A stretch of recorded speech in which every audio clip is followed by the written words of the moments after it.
Brought to you by KR Mangalam University.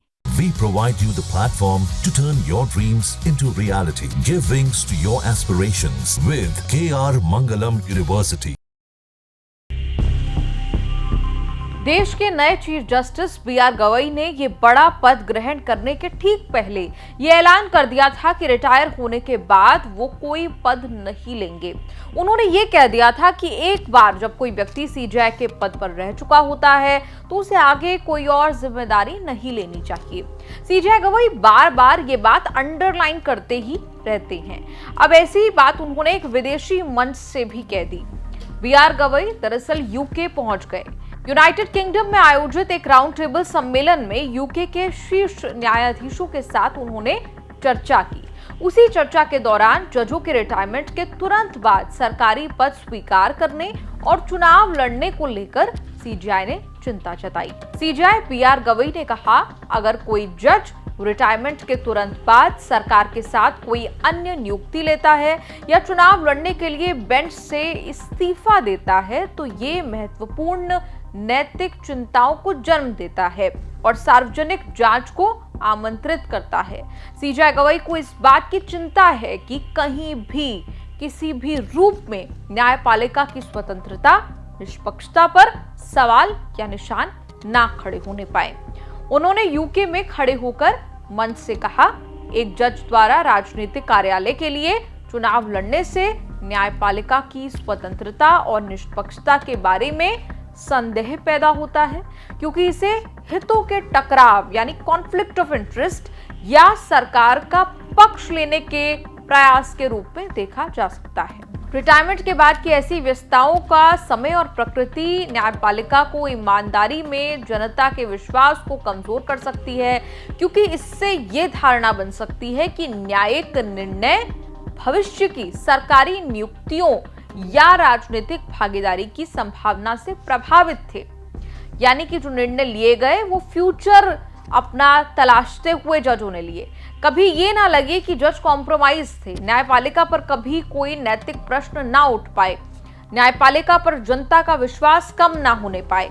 इसी मंशा के साथ सीजेआई गवई बार बार रिटायरमेंट के बाद जजों की भूमिका को अंडरलाइन करते हैं। सीजेआई गवई ने साफ किया कि ऐसी ही चिंताओं के मद्देनजर उन्होंने और उनके कई सहयोगियों ने सार्वजनिक रूप से सरकार से रिटायरमेंट के बाद कोई भूमिका या पद स्वीकार न करने का संकल्प लिया।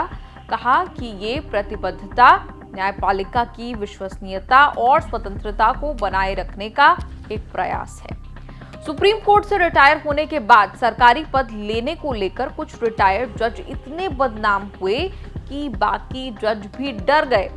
चर्चा छिड़ी कि रिटायर होने के बाद जज आखिर करे क्या, सरकार से कोई पद ले या नहीं ले। चंद्रचूड़ पिछले साल रिटायर हुए तो महीनों तक उन्होंने कोई पद नहीं लिया। हाल में नेशनल लॉ यूनिवर्सिटी यानी एनएलयू में पढ़ाने का उन्होंने मन बनाया।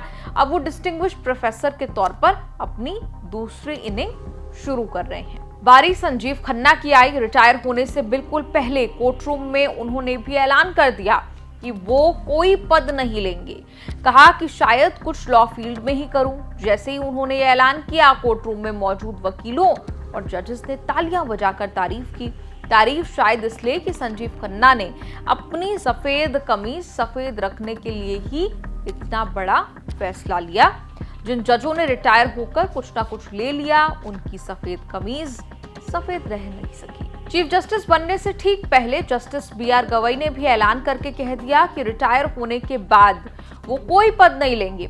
चीफ जस्टिस से नीचे कोई भी पद मेरे लिए उचित नहीं होगा, उन्होंने कहा कि मुझे लगता है कि एक बार जब कोई व्यक्ति सीजेआई के पद पर रह चुका होता है तो उसे आगे कोई और जिम्मेदारी नहीं लेनी चाहिए, चाहे वो राज्यपाल का ही पद क्यों ना हो। मेरी कोई राजनीतिक महत्वाकांक्षा नहीं है। आप जानते हैं कि पिछले कुछ साल से इस बात को लेकर बहुत विवाद हो रहा है कि रिटायर होने के बाद जज सरकारी पद ले लेते हैं। चीफ जस्टिस रहे रंजन गोगोई के राज्यसभा सांसद वो बने। जस्टिस अब्दुल नजीर के राज्यपाल बनने से भी बहुत विवाद हुआ था। जजों की क्रेडिबिलिटी, विश्वसनीयता पोस्ट रिटायरमेंट पद लेने से विवादों में घिर गई। डीवाई चंद्रचूड़ के रिटायरमेंट से ठीक पहले पीएम मोदी घर आए गणेश पूजा में तो अटकलें लगने लगी कि चंद्रचूड़ भी कहीं सरकारी पद ले लेंगे, लेकिन चंद्रचूड़ ने ऐसा कुछ किया नहीं और बीआर गवई ने तो कोई गुंजाइश छोड़ी ही नहीं। बीआर गवई पहले दिन से इस मसले को लेकर वोकल हैं, खुले में बोलते हैं और कोशिश है एक लकीर खींचने की।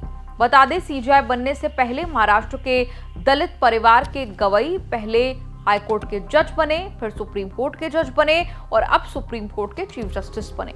किसी भी राज्य के लिए बड़े गौरव की बात होती है कि उसके यहाँ से कोई किसी बड़े मुकाम पर पहुंचा हो। दलित परिवार के बीआर गवई का चीफ जस्टिस बनना और भी बड़ी बात थी।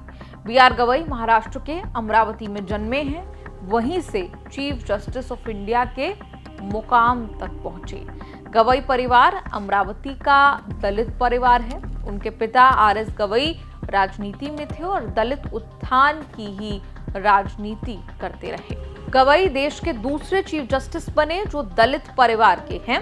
जज रहते हुए गवई ने जाति के आधार पर तो कभी किसी केस की सुनवाई नहीं की, लेकिन दलित उनका फोकस एरिया है। चीफ जस्टिस बनने के बाद भी वो सबसे पहले संविधान निर्माता डॉक्टर अंबेडकर के चरणों में पहुंचे, जिन्होंने ऐसा संविधान बनाया जिससे एक दलित का बेटा भी देश का चीफ जस्टिस बन पाया। कोर्ट कचहरी के इस एपिसोड पर आपकी क्या राय है, क्या कहना है, कमेंट्स में लिखकर जरूर बताएं।